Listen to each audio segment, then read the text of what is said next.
That's why I'm going to Dakota. He said, I'm going to be in their clinic. What? Oh my gosh, that's crazy. Small world. Small world. I said, hey, I said, I'm on the phone. I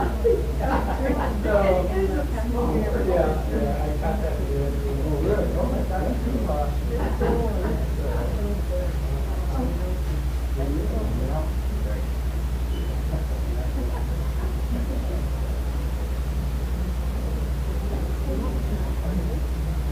Well, I should have handed out the flyers right when I asked that. Bruce was like, hand out the flyers. At the end of Rotary, we had a stack of flyers and people walked out the door and I was like, take a flyer and you're like, out. And Bruce was like, no, you have to hand them. There's a couple of people that came up and they said, oh, when is this next week? Oh! It's today. No, I did say today. I did. Bruce, I just didn't say it 3 times over. Well, that's it. I've learned from that. Got it exactly. Yeah. Repeated. For anything, yeah. Oh. So, Bruce, I have to introduce you to Madison. Bruce, this is Madison. She's the one that said, you gotta come because you're talking about love. Well, I hope there's not too much listening, there's not enough love. There we go. Okay.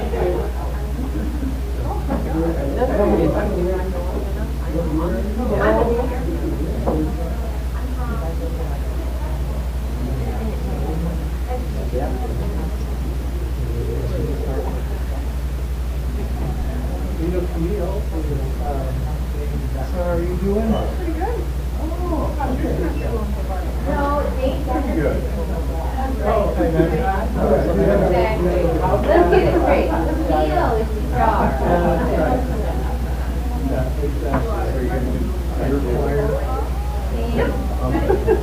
Camille is huge star.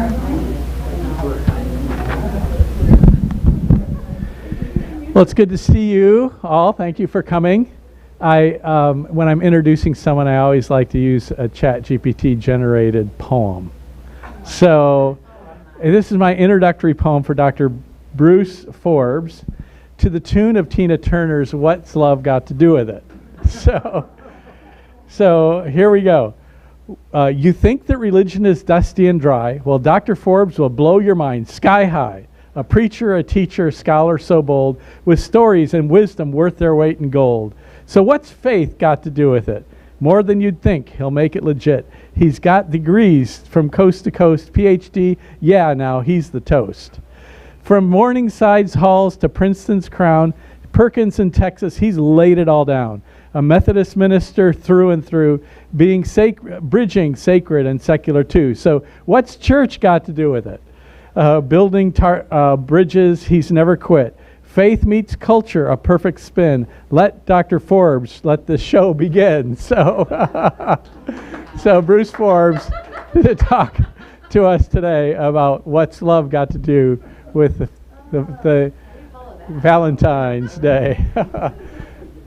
ChatGPT comes in real. Yeah, thanks a lot, I think, right? Yeah. Well, thanks for being here. And I'm not sure, when you were doing that as the advertisement, what's love got to do with it? I thought, you folks have no idea what I'm really going to talk about, right?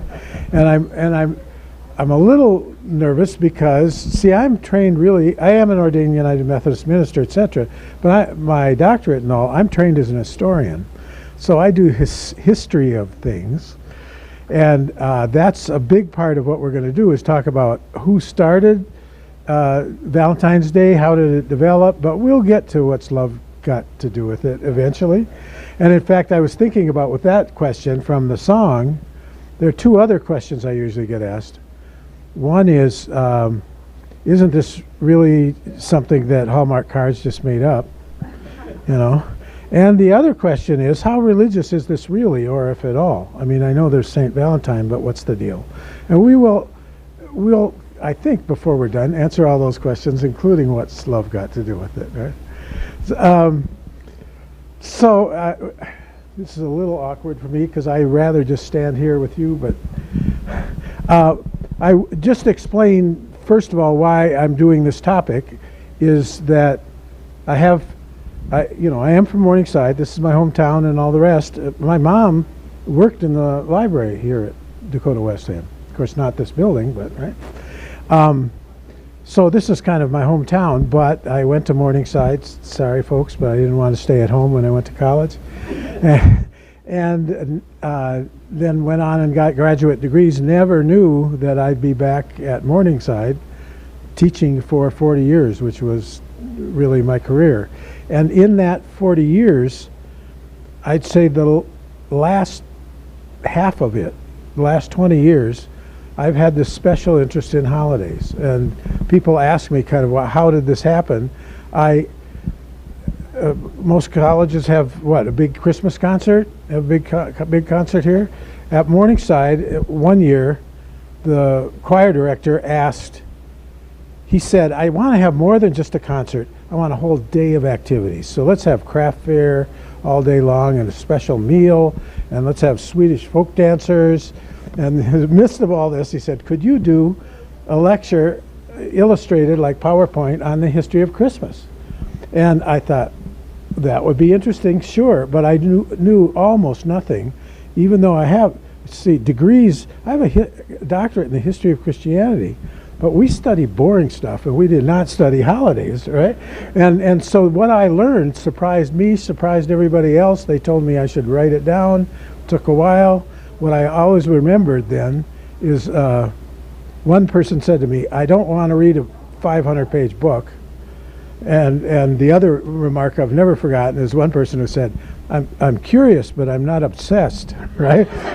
And so that's who I tried to write for, and so what really got me started is this book, which is University of California Press, but it's only, it's about 200 pages or so. It's not very long and all the rest. And then, I'm not making this introduction too long, but then people would ask, are you going to write something about another holiday, like another book? And I said, no, because Christmas is the big one.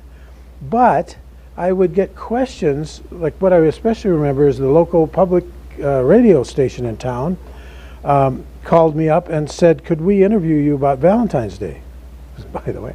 And I thought, I don't know anything about Valentine's Day just because I know about Christmas. But as many people, I thought, okay, give me 15 minutes, I could Google it. And I admit that I did give a little interview that now I wish I could take back, but nobody knows about it. But what I found as those things happened is that I saw some patterns among holidays. And so eventually I ended up doing another, it's kind of a follow-up book called America's Favorite Holidays, Candid Histories. And if you want to know which are the 5 holidays, you can tell from the cover, right? And so don't ask me about other questions. I know about these 5, okay? I might have to set a limit. But Valentine's Day is one of them. And, we could talk about other things. But that's how we've gotten into that. And so I continue to be fascinated with this. And really for the last 20 years, and I'm still doing it, even in retirement. Like one of my recent interests, I don't know how I got started on this, but was the history of nativity scenes, which I think in my Christmas book I mentioned nativity scenes in 1 sentence. But, and there are a lot of surprising things there. So, okay, to that topic, Valentine's Day. I think, well, I warned you, we're going to start with some history and how, if you're to ask the question, how did this get started and how did it develop, the first thing I want to tell you is what is the conventional history. So in most places that you Google or in a lot of books, and you want to know, this is what's the standard story of how it started. This is an example. What I'm describing, you can find all over the internet. You'll find in this book, which is a reference book a lot of people use. So what is the conventional story? And it's kind of complicated because it's 3 steps. I could almost say this in one sentence. I'd say in ancient Rome, they had an annual party for the birth of Rome that was called the Lupercalia, and it was very wild. And in the 200s, of course, there were Christians who were sometimes persecuted, and there was a person named Valentine who was executed for his faith, and that was in the 200s. And by the way, the Roman festival was February 15th, and the saint's day for Valentine was February 14th. You have to understand, saints' days are not birthdays, they're death days when they died. So, yes, there was the Roman festival, wild thing. Then you have this saint who's executed. And then the third part of the story is Pope Gelasius. This is in the 400s. So the Christians aren't being persecuted anymore. And now the Christians are kind of in control. And Gelasius,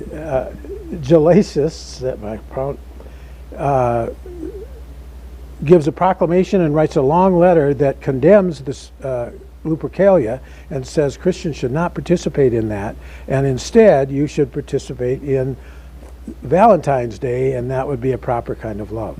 That is the conventional history. Let me tell you I'll just tell you a little more about it. Lupercalia, if you wonder what that's about, that's wolf in Latin. And you know the story about ancient Rome, started by Romulus and Remus, raised, by a she-wolf.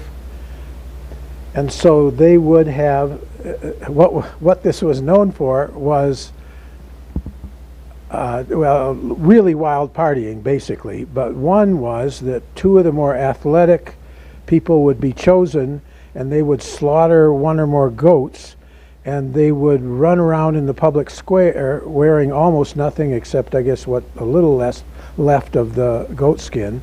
But they would have strips of leather with blood, and they would go around and really kind of whip it around, especially to hit women. And women wanted this to happen because they believed it would help with fertility and it would reduce pain in childbirth. Okay, does this sound... People pick that up. And in addition, what was said is that men would draw women's names out of a hat, and then they would be their consort for a long time. Consort, and so which could be romantic, but also probably could be very bad. And as this illustration, even, whatever, it's wild partying. That's the Lupercalia. February 15th. Then there's Valentine, who lived in the 200s, except it starts to get, there are all kinds of stories about him. This is not Jesus, that's Valentine, in prison because he won't forsake his faith. And there are various stories like the jailer's daughter is blind and Valentine cures the blindness. Also, he falls in love with her, so that when eventually he is about to be executed, he writes a note of affection to the jailer's daughter, signed, of course, from your Valentine, right? Or there's another story about Valentine being a priest, at a time when the Roman emperor said there will be no weddings because he wanted men to be part of his army, and weddings got in the way of that. But Valentine would do underground weddings to allow that to happen at that time. And so he's honored as a saint. And then there's Pope Gelasius, I don't know how to pronounce his name, and he's in the 400s, and this is the person who says, no more, okay, you get it. Don't you like that threefold? It's an interesting story, and there's a lot to, let me go back to this. It's got a drama of persecution, right, and martyrdom. It's got healing. It's got romance. It's got underground weddings. It's got a love note. I like all of this, if only it were true. So there's a problem with this whole conventional story, and let me go through that just to say what are the problems. First of all, with I'll go back. The Lupercalia, these are intentional slides. I think I want you to listen to me instead of look at that. In terms of Lupercalia, virtually everything I've told you, that's true, and there's a lot of evidence for it. The one thing that's maybe a little weak is this men drawing names. I don't know, that's iffy. It may have happened or may not. I can't tell you about the extent of it. But otherwise, the Lupercalia wild party, that's true. This is where I should have had this in a different order. With Valentine, it gets complicated because was there one, or were there two, or were there more? Because Valio, to be strong, which would be a good name for martyrs, we especially have traditions in Italy about two different Valentines. One was a priest in Rome, the other was a bishop in Terni, and so there are communities near them that would really celebrate those priests, and so some of those legends that I told you are associated with one, some are associated with the other. So are there two or whatever, and then even if there are two, they're both supposedly beheaded in different events on the same day. I don't know, are you suspicious about any of this or not? So it gets complicated. The other, here I've got to get to the right. The other problem is when did we get this information about these Valentines, one or two? And the fact is the earliest writings come from the 500s and 600s, right? This is the 200s is when they lived. So it's this many centuries later before anybody writes anything. And then Venerable Bede, if you've ever heard of him in Christian history, he's a monk in England, and he wrote especially a list of martyrs, and the two Valentines are included in that. And then after that, in the 800s and so on, there are a whole bunch of people who just write about the martyrs. So that's where we get the information. However, in everything I just mentioned, nobody tells the story of underground weddings or healing all of those stories are added later, so that the basic information in all of the early evidence about Valentine as a saint, it's like one of many other martyrs who died for their faith, but not all that other romantic stuff that we might add. Okay, you with me so far? And then the third, when you get to Gelasius, yes, he wrote this letter. He was only a pope for 4 years. He wrote this letter, a long letter, and in fact, that letter is one of our sources about learning about the Lupercalia. Indeed, it happened, but read the letter or anything else he wrote in that 4 years, he never mentions Valentine. So in other words, yes, he could criticize the Lupercalia, but he does not put Valentine's Day in its place. He doesn't even mention that. I mean, there is a coincidence. We're talking about things at two adjacent days. But you can see how people have taken these bits of history that are partially true, that we've added some things, and we've said it must have been this way, and so it has become the conventional history. But I'm telling you that it's suspicious, and here's what makes it even more than suspicious, is I mean, this story is supposed, well, we have no evidence, I'll make that strong statement, of romantic couples doing something special on February 14th for more than 1,000 years after this, almost 1,000 years. You know, romantic couples doing things on February 14th. This is going to start to appear in the historical record almost 1,000 years later. So my point is, if the conventional story is is about the start of Valentine's Day, you would think something would have started, right? So I think besides this story, we're going to have to find something somewhere else.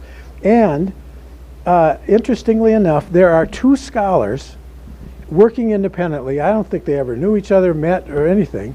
In the 1980s, came up with a suggestion of where they think Valentine's Day started, and they agree with each other, even though they didn't do it together. I don't know if they even knew about it.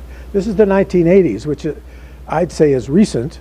I know it's a long time ago, but if we're talking about 1,000 years or so on, it's pretty recent that this suggestion has come up about where did we really get it. One of the persons, and I'm not sure how to pronounce his name, but you can see that he taught in Kansas and he was a medievalist. And the second one is Henry Ansgar Kelly. The other one was 1981. This one is a monograph in 1986. He's from UCLA. He's also a medievalist. And they both say, here's who started Valentine's Day. What? Oh, I just gave it away. I was going to show you this picture and say, did anybody recognize him? Do you recognize him? It's Chaucer.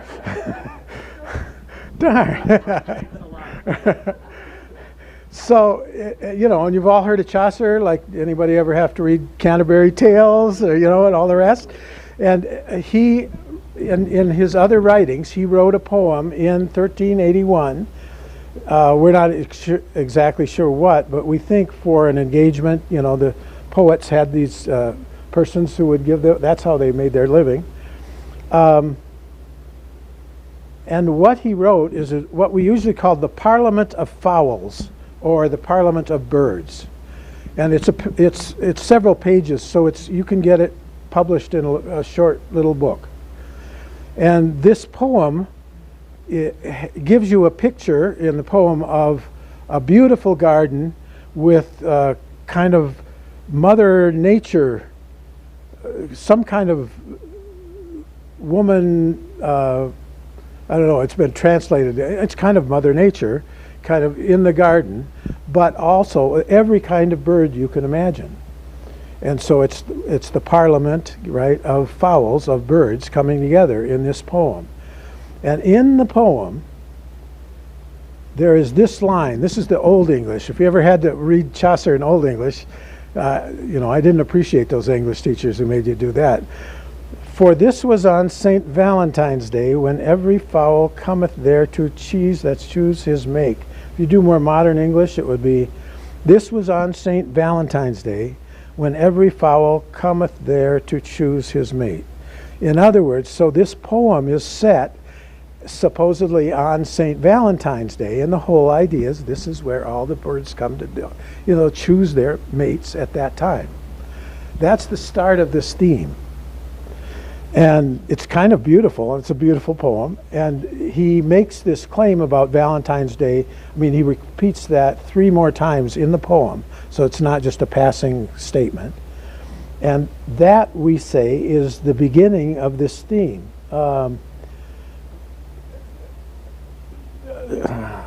many thoughts in my head.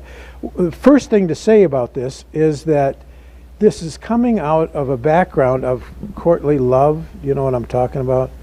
Courtly love really is a term that developed among scholars in the 1800s, but it's a phenomenon that we've heard about. You know, with the knight who's going to go off to battle and is in love with a queen or a princess. He may never meet the queen or princess his whole life, but he's got her kerchief, and he's, you know, it's a pure love, and you're going to, you know, King Arthur.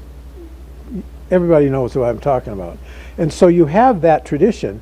It's true that in the Middle Ages, especially late Middle Ages, this was very popular. If you want to talk about what books were popular, I realize everybody's not literate, but one is a book on courtly love that was very interesting, and another one is Romance of the Rose. I mean, this was kind of romance stuff to read, and sometimes funny, sometimes, but anyway, it was all about courtly love. You know, I don't have to beat that into the ground. Here's the Romance of the Rose. You can get this in book form. One reason that we clearly know that, I mean, everybody knew about this tradition, but Chaucer really knew about this tradition because, by the way, he is the first person to translate the Romance of the Rose, which was in French, into English. So he himself translated that whole book. I mean, he's standing in that tradition. And what he's doing is, when he does this poem, is that all this romantic love and choosing your mate and the rest, that's already in the courtly love tradition, but it's any time during the year. What his innovation is he gives you a date in the calendar when every year we could remind ourselves about this, about love. Right? So, well, there are a whole bunch of questions here. I don't know if you have them. One is, why does he choose Valentine's Day? And I don't think it has anything to do with Valentine, because we've got no evidence that he knows anything about his life or whatever. What he knows is that the Catholic calendar has that as a Saint's Day. And I think, you know, the wisdom I agree with is, it's just, he's trying to choose a spring day when this is going to happen, and Valentine's Day is more poetic than saying February 14th, right? I mean, it's really, using this date is just a poetic placeholder, not referring to Valentine, but it's a poetic way of indicating a time in early spring. Does that make sense? So, but then yet another question is, isn't it a little early? Because February 14th, although I don't know, weather's pretty good today, right? And the answer to that is those two people that I mentioned. One of them says, no, don't think it's too early, because people are already starting to think about that. I mean, like, we have written indications of people are trying to start planning what they're going to plant and so on. It's like people in March looking at seed catalogs, right? You know, so he says, no, it's not too early. The other one says, this is Kelly, says, I've found another Valentine who has a Saint's Day from England, and it's in May. So really, Chaucer was thinking about the guy in May, and somehow along the line it got confused with the other, but he's got no idea of how that happened. I don't know if that's an explanation or not. So that's the start. Oh, the third question is, how would it take off just because he wrote that one poem?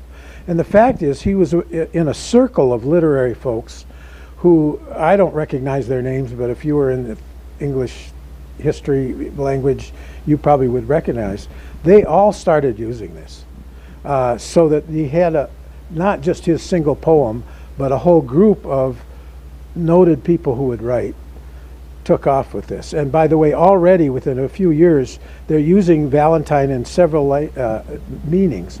Think about this. If I say, be my Valentine, a Valentine is a person, but I send a Valentine, that's a thing, right? I mean, you use it in different ways.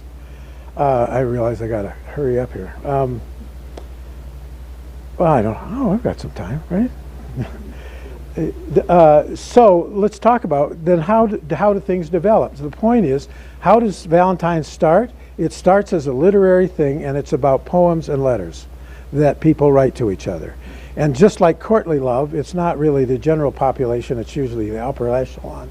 folks, but Valentine's Day starts out as a time when you'd write poems or letters to a loved one.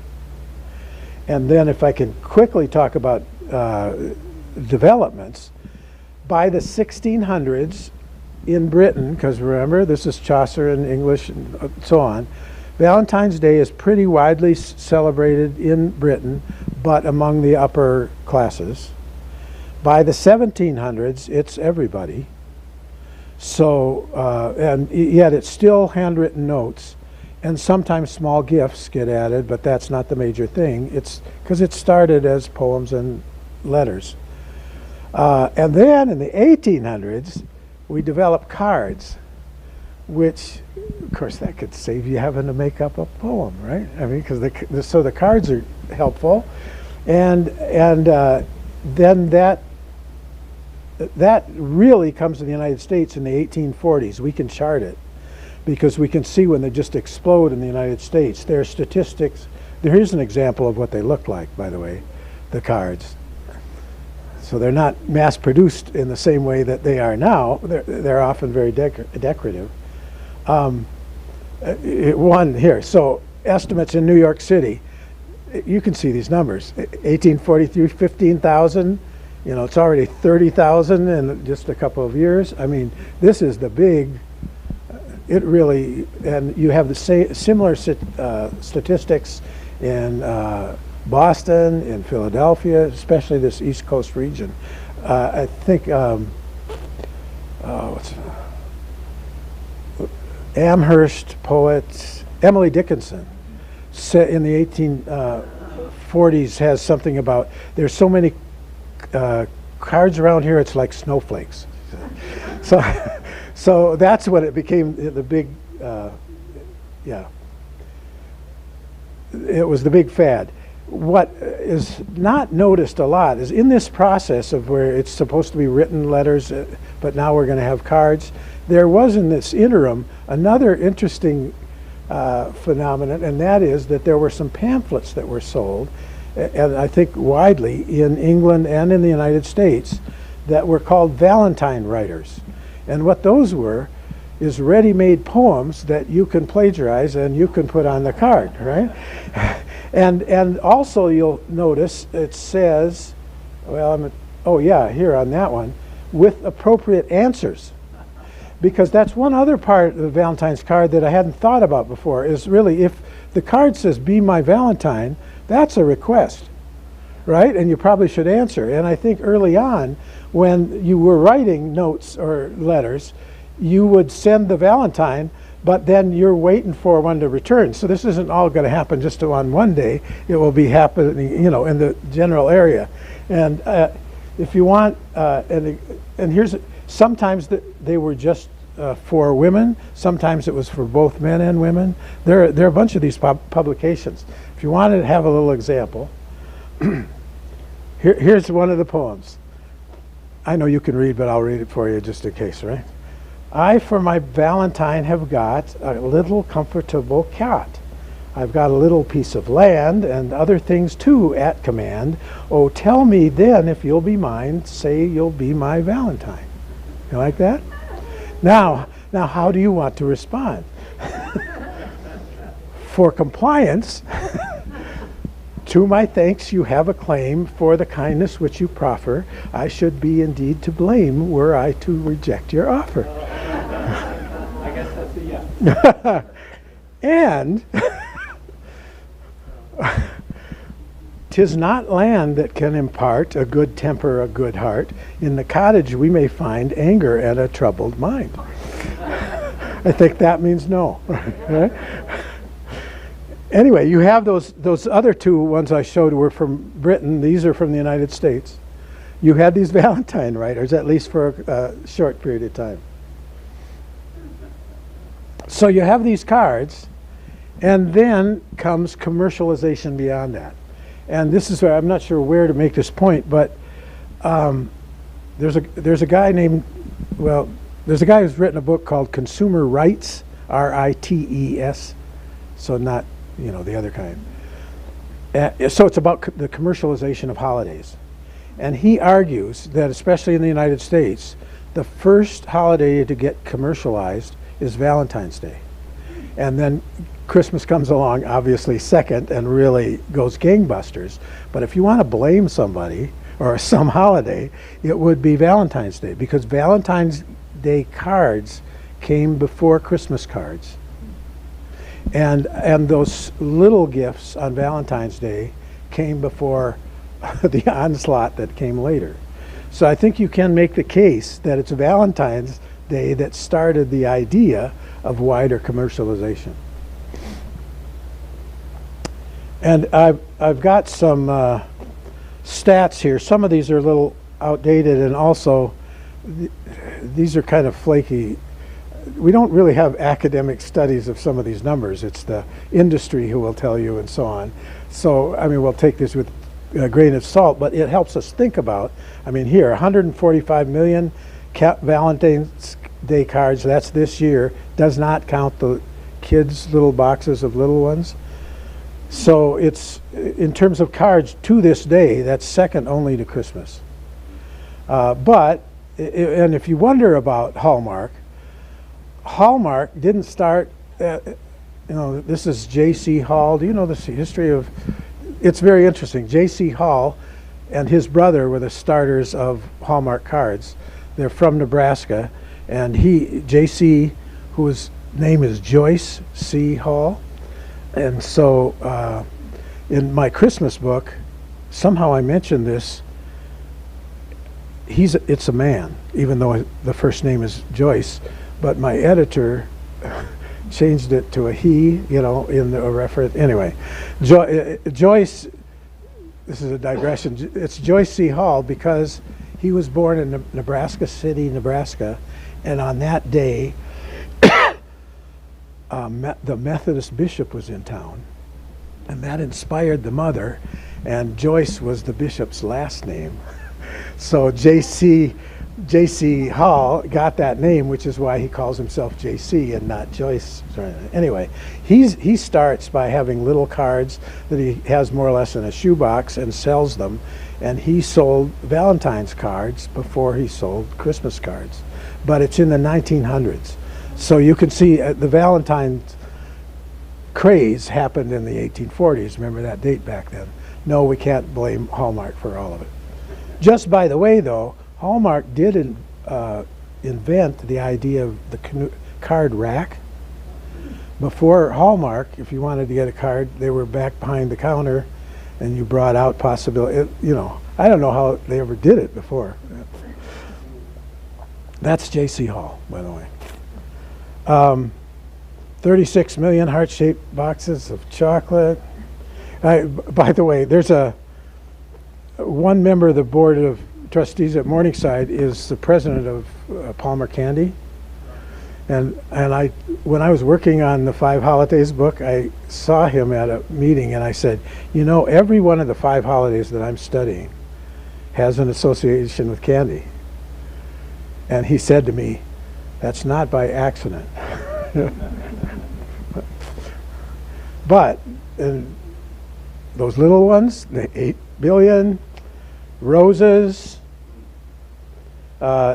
really Valentine's Day and Mother's Day are the 2 big flowers days. And so if you're talking about commercialization and how much is spent on the holidays, Christmas, of course, is the big one. And then what's after that? And it's not Halloween. And it's usually Valentine's Day or Mother's Day or some others. And some people say, but I don't think about Valentine's Day as being lots of commercialization. One reason that the spending numbers are high, one is if you're going to talk about candy, it's usually expensive candy, right? The chocolates on Valentine's Day, different from the stuff elsewhere. But the other reason that there's a lot of spending, let's see if this is the right, I'll get to that. It's the engagements. I think the estimate is like 10% of engagements happen on Valentine's Day. So if you put in the rings, we're going to bump up the spending for Valentine's Day a lot. I skipped over this other one. This is an old statistic, and it's just gone up, but it hasn't changed. Men spend an average of 170. It's now way over 200. And women always spend half as much, so what's the deal?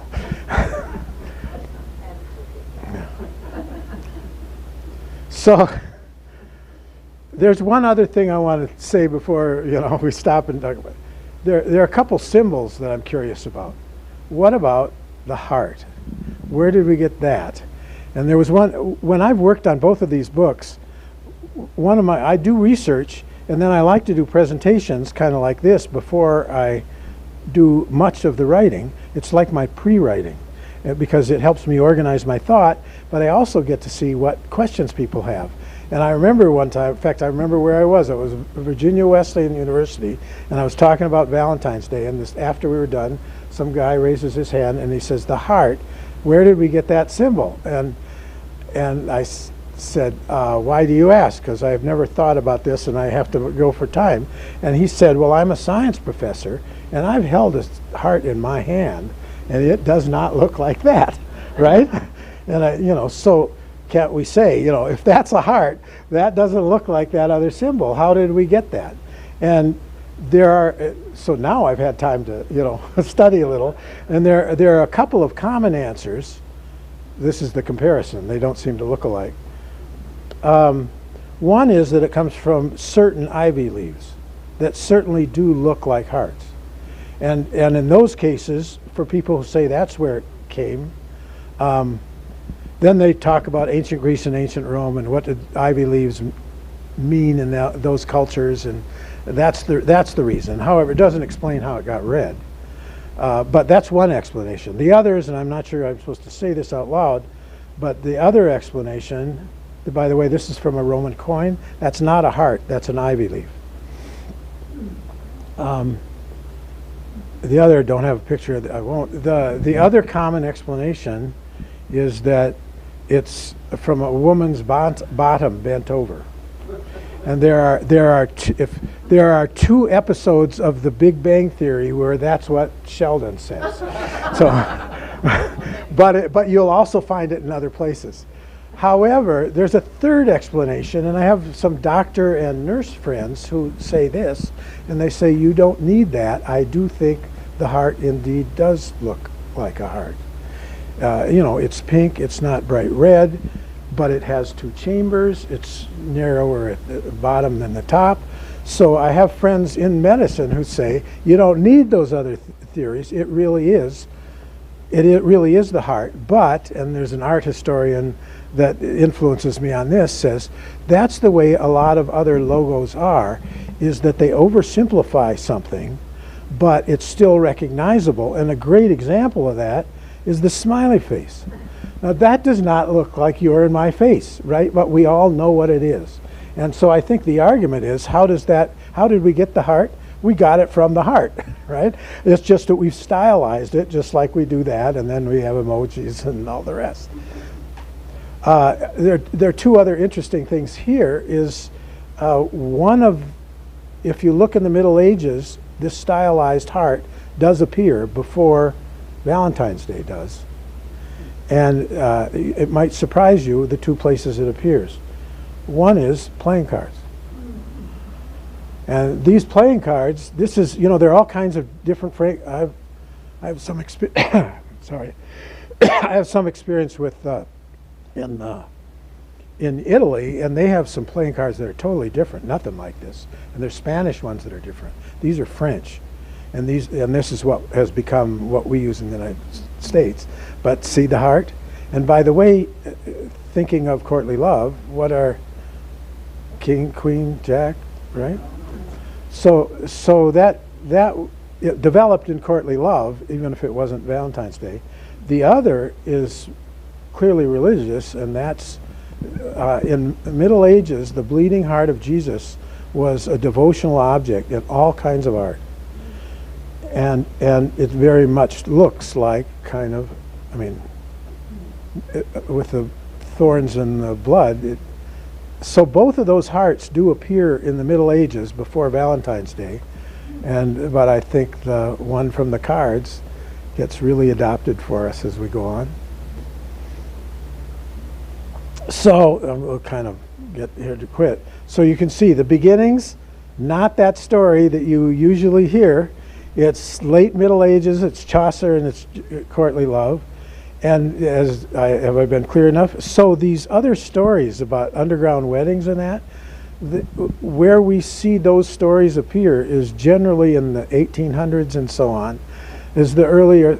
So I know that there's a long history, like a couple centuries of those stories, but they don't go back far enough.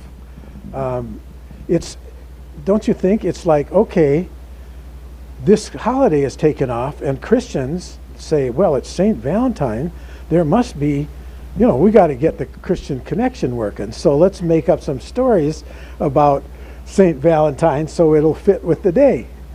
Don't you think? I mean, sorry to be a cynic, but.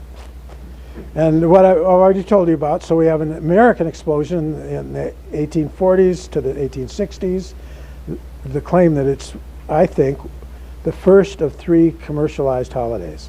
The most commercialized holidays, I think, are, Christmas, Halloween, Valentine's Day. But I want to finally get to this point about love. And that is, and this part, one of my subspecialties is about the academic analysis of popular culture. And one of the basic premises of studying popular culture for us is that, well, it says there, popular culture both shapes us and reflects us. Right? So often when we talk about popular culture and we say, oh, there's too much violence and then it'll make people violent. I mean, we talk about how popular culture, what impact does it have on us? But it also reflects us, right? Get the other side?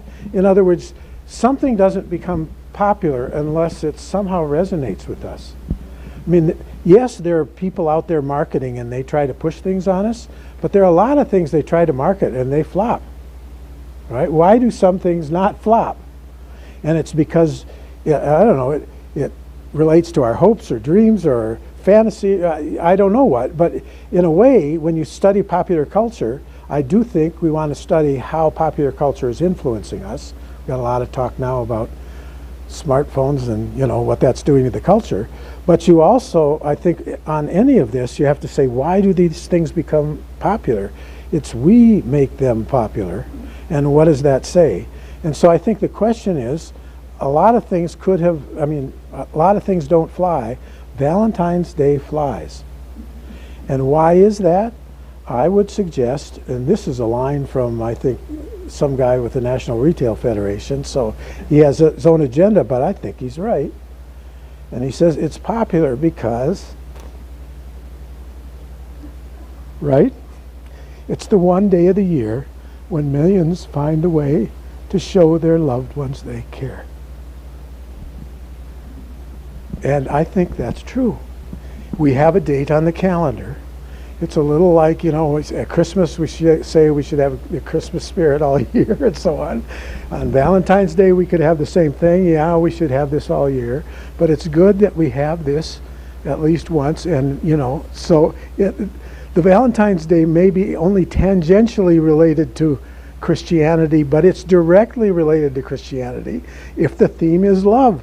Because I thought that was what Christianity was about too. And so what's love got to do with it? It is very much about love, and I think Christians should not object to that at all. So that's it.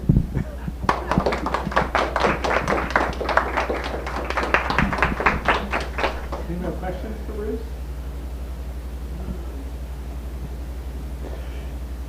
Comments? Anything here? Some people say to me, boy, I remember when I was in elementary school and we had all those boxes and cars and all that. Is it true they've disappeared? Well, here, tell everybody. Every year for February, I convert our Christmas tree to something that the bird is Valentine's. Oh, that's cool. So keep up the tree and add new things. Yeah. That's good. And then do you make an Easter tree after that? Yeah, Easter. Oh, you do? Yeah. And then you take it down? Yeah. Is this a real tree that's? No. Oh, okay. Yeah, it would be pretty dry. Fire in your house, right?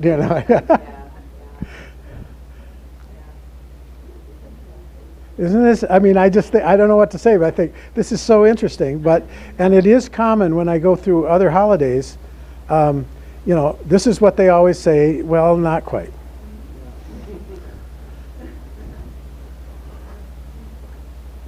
So the connection between Valentine's Day and the 14th is only that it was his feast day.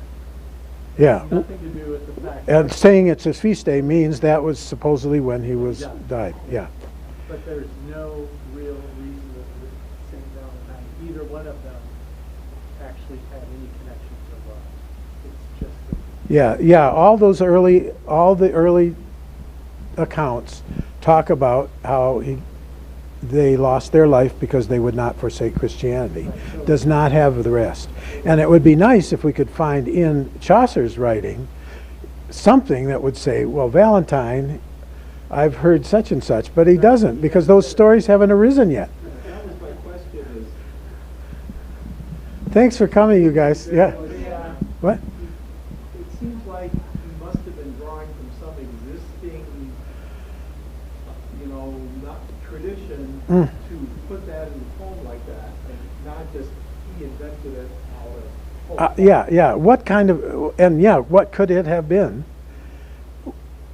And maybe, since this is a suggestion that only developed in the 1980s, what we need is some doctoral dissertations that could try to find some underlying, stream, because, for that day. But what's really clear to me is, courtly love is this dominant theme. That's not a surprise. It's locating it on this particular day that's the question. Thank you. I'm not sure I really understand what courtly love means. What do you mean? I've heard that there's this troubadour tradition. Isn't that part of it? Yeah, But what does it mean when you say courtly love? well, it's usually about a knight and a prince or princess, and it's exalted because it's a superior spiritual love. It's a really spiritual, wonderful thing because it doesn't reach, in most cases, physical expression. Oh, it's supposed to be platonic. Yeah. Now, not always with King Arthur, Right. That story is not always platonic, but a lot of them are, You yeah. have this whole musical tradition that starts in the Middle Ages that madrigals, Uh-huh. a lot of which are very explicitly physical, or if they're not explicit, they're intent wait, Yeah. what's going on? Yeah. Would Wagner's Meister singers, and is that the same kind of thing? I guess I don't know enough about. So you're saying not always. Right, some Yeah. madrigals, they're definitely love songs in a romantic, traditional way, Uh-huh. and there's euphemisms for Some what's happening between. some get body, right? And that's, heck, if you read Canterbury Tales, we know that's possible, right? And I think the book that's translated in English sometimes it's just of love or of courtly love.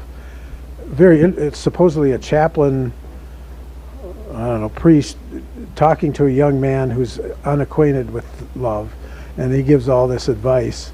And there are rules of love that are just fascinating to read through the list, because some I think it sounds crazy, and some I think that's really true.